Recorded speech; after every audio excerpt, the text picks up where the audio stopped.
जगात गेल्या 3 वर्षात 2 युद्ध सुरू आहेत। 2022 मध्ये रशिया युक्रेन संघर्षाचं रूपांतर युद्धात झालं, ते अद्याप थांबलेलं नाही। तर हमास इस्रायलमध्ये 2023 पासून युद्धाला सुरुवात झाली। त्यातच टॅरिफ युद्धानं आणि आताच्या पहलगाम हल्ल्यानंतर जागतिक वातावरण चांगलंच गढूळ झालंय।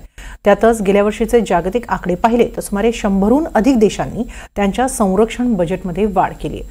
संरक्षण बजेट वाढवण्याची आवश्यकता का निर्माण झाली आहे? जग तिसऱ्या युद्धाची तर तयारी करत नाहीये ना? पाहूया काय सांगतो हा ग्लोबल रिपोर्ट। 24 फेब्रुवारी 2022 रशियाचं युक्रेनवर आक्रमण आणि तिथून गेले 3.5 वर्ष युक्रेनकडून सुरू असलेला प्रतिकार। सारा युरोप युक्रेनच्या पाठीशी उभा राहिला आणि युक्रेनला सैनिकी पाठबळासह शस्त्र पुरवठा सुरू ठेवला। 23 ऑक्टोबर 2023 हमासनं दक्षिण इस्रायलवर हल्ला चढवला आणि अनेक नागरिकांना ओलीस ठेवलं। इस्रायलनं प्रत्युत्तरादाखल युद्धच सुरू केलं।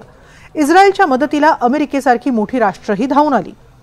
इस्रायल विरोधात इराण आणि त्यांच्या पाठिंब्यानं येमेनमध्ये बंड करणाऱ्या हुती बंडखोरांनी लाल समुद्रातील जहाजांना लक्ष्य करण्यास सुरुवात केली आणि मार्च 2025 पासून अमेरिकेनं हुती बंडखोरांना नेस्तनाबूत करण्यासाठी येमेनवर हल्ले चढवले। 27 एप्रिल 2025 पाकिस्तान स्थित दहशतवादी संघटनेनं भारताच्या नंदनवनात फिरायला आलेल्या पर्यटकांवर हल्ला चढवला।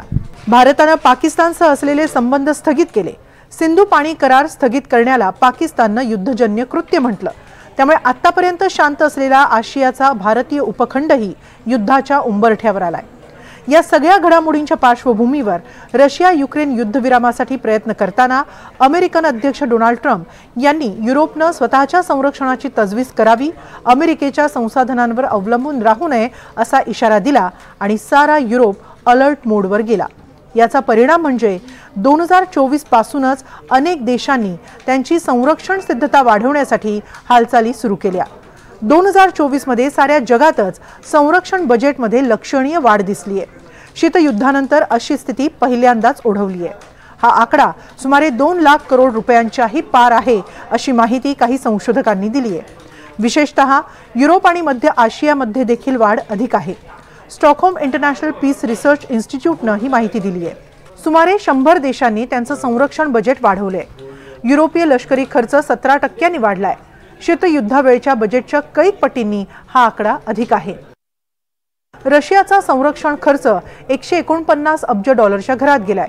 2023च्या तुलनेत यात 38% वाढ झाली आहे। रशियाच्या इतर सरकारी खर्चाच्या तुलनेत 19% संरक्षण खर्च अधिक आहे। तर युक्रेनचा एकूण संरक्षण खर्च 67.7 अब्ज डॉलर पर्यंत गेलाय।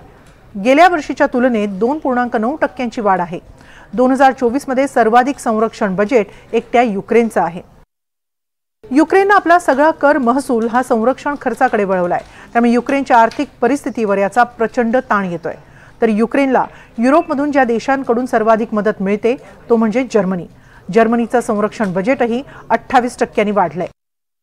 जर्मनीचं संरक्षण बजेट 88.5 अब्ज डॉलर आहे। मध्य आणि पश्चिम युरोपमध्ये सर्वाधिक संरक्षण बजेट असणारा तो देश आहे। इतर युरोपीय देशांचं संरक्षण बजेटही वाढलंय। रशिया युक्रेन युद्ध लांबत असल्यानं त्याचा परिणाम साऱ्या युरोपच्या अर्थव्यवस्थेवर होतोय। युक्रेनवर रशियन ताबा म्हणजे रशिया युरोपच्या उंबरठ्यावर आल्याप्रमाणे असेल। त्यामुळे युक्रेनला सतत मदत करणं युरोपच्याच हिताचं मानलं जातं। दुसरीकडे मध्य पूर्व आशियाही अशांतच आहे। तिथेही गेल्या वर्षीच्या तुलनेत संरक्षण बजेटमध्ये 13% वाढ पाहायला मिळाली आहे। हा आकडा संपूर्ण मध्य पूर्व आशियासाठी 243 अब्ज डॉलर पर्यंत गेलाय। इस्रायलनं गेले 1.5 वर्ष गाझावर सतत मारा केलाय। त्यांच्या बजेटमध्ये तब्बल 65% वाढ झाली आहे। 46.5 अब्ज डॉलरचं संरक्षण बजेट त्यांनी आखलंय। मात्र इराणचं संरक्षण बजेट घटलंय।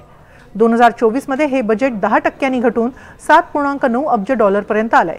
याचं मुख्य कारण इराणवरील निर्बंध। निर्बंधांमुळे इराणला मोठा खर्च करणं परवडण्यासारखं नाही। तर चीननेही त्यांचा संरक्षण खर्च वाढवलाय। संरक्षणावर खर्च करणारा चीन सर्वात मोठा दुसरा देश आहे। चीनचं संरक्षण बजेट आहे 314 अब्ज डॉलर। चीन सातत्यानं आपल्या शस्त्रांमध्ये आधुनिक तंत्रज्ञानाचा वापर करत आलाय। तर अमेरिकाही मागे राहिलेला नाही। युरोपला शस्त्र पुरवणाऱ्या अमेरिकेनंही आपलं संरक्षण बजेट वाढवलंय। गेल्या वर्षीच्या तुलनेत आपल्या संरक्षण बजेटमध्ये 5.7% वाढ करून अमेरिकेनं 997 अब्ज डॉलरचं संरक्षण बजेट आखलंय। नाटो देशांच्या तुलनेत ही वाढ 66% आहे। तर संपूर्ण जगाच्या तुलनेत 37% हे बजेट अधिक आहे। तर भारताचा क्रमांकही पहिल्या 5 देशांमध्ये येतोय। अमेरिकेचं संरक्षण बजेट 895 अब्ज डॉलर, चीनचं संरक्षण बजेट 266.85 अब्ज डॉलर, रशियाचं 126 अब्ज डॉलर, भारताचं 75 अब्ज डॉलर तर सौदी अरेबियाचं 74.76 अब्ज डॉलर इतकं संरक्षण बजेट आहे। भारत सध्या जगातील 4थ्या क्रमांकाचा लष्करी सामर्थ्य असलेला देश आहे। संरक्षण क्षेत्रातही आत्मनिर्भर होण्यासाठी भारताने आपल्या अर्थसंकल्पात संरक्षणालाही तितकंच महत्त्व दिलंय आणि गेल्या काही दिवसांमधल्या घडामोडी पाहता भारतालाही युद्धजन्य परिस्थितीला सामोरं जाण्यासाठी तशी सिद्धता ठेवावी लागणार आहे। Bureau report, NDTV Marathi.